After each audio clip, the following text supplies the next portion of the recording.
क्या मोदी के गुजरात की 26 सीटों पर फंस गया पेच? मोदी के गुजरात में क्यों सड़क पर बैठ गई जनता? दोस्तों, हमें तो यही बताया गया है कि जो गुजरात है वो प्रधानमंत्री मोदी का न केवल गृह राज्य है बल्कि एक ऐसा किला है बीजेपी का जिसे भेद पाना किसी भी राजनीतिक दल के लिए आसान नहीं। लेकिन इन सब के बीच दोस्तों, गुजरात से आई है एक बहुत ही हैरान करने वाली खबर। वो गुजरात जिसके लिए हमें गोदी मीडिया ये बताती है कि वहाँ तो मतलब वो तो एक गुजरात का एक ऐसा डेवलपमेंट का मॉडल है जिस पर जहाँ कोई गरीबी नहीं है, जहाँ कोई परेशान नहीं है, जहाँ सरकार से किसी को कोई शिकायत नहीं है। वहाँ एक ऐसी खबर आई है, वहाँ से देखिए, जो सवाल पूछती है कि क्या वहाँ की समस्याएं भी देश के बाकी राज्यों की समस्याओं जैसी है।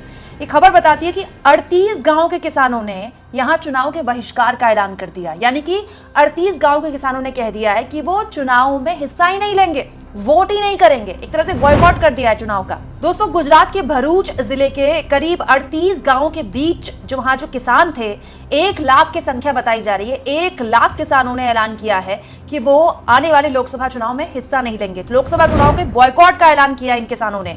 Delhi Mumbai expressway, bullet train और फड़बूत बैराज योजना के निर्माण में जमीन गंवाने वाले किसान लंबे समय से मुआवजे के लिए आंदोलन कर रहे हैं, लेकिन इनको मुआवजा नहीं मिल रहा। केंद्रीय मंत्री नितिन गडकरी समेत तमाम बड़े लोगों को ये बकायदा ज्ञापन दे चुके हैं, लेकिन इनकी सुनने वाला कोई नहीं है।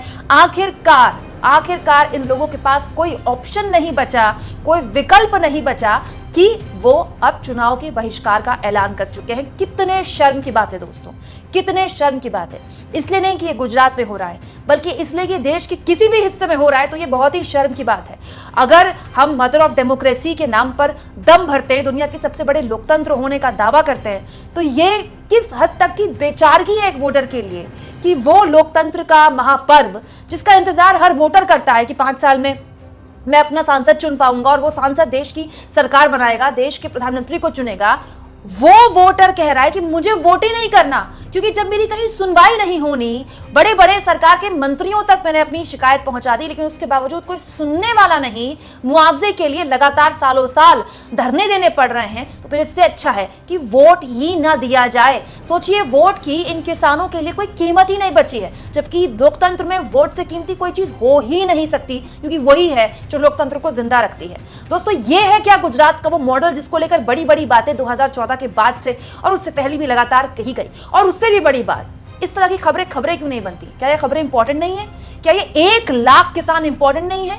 क्या ये 38 गांव इंपॉर्टेंट नहीं है? दोस्तों, हर लिहाज से जरूरी, दोस्तों हर लिहाज से इंपॉर्टेंट है, किसी के लिए हो ना हो, लेकिन बीजेपी के लिए है, क्योंकि गुजरात में बीजेपी ने क्लीन स्वीप किया था 2019 के चुनाव में। 26 सीटें हैं गुजरात में, और ये 26 सीटों में पेच अगर फंस गया तो बीजेपी के लिए न केवल एक बड़ा रोड़ा होगा, बल्कि एक बहुत बड़ी किरकिरी भी होगी।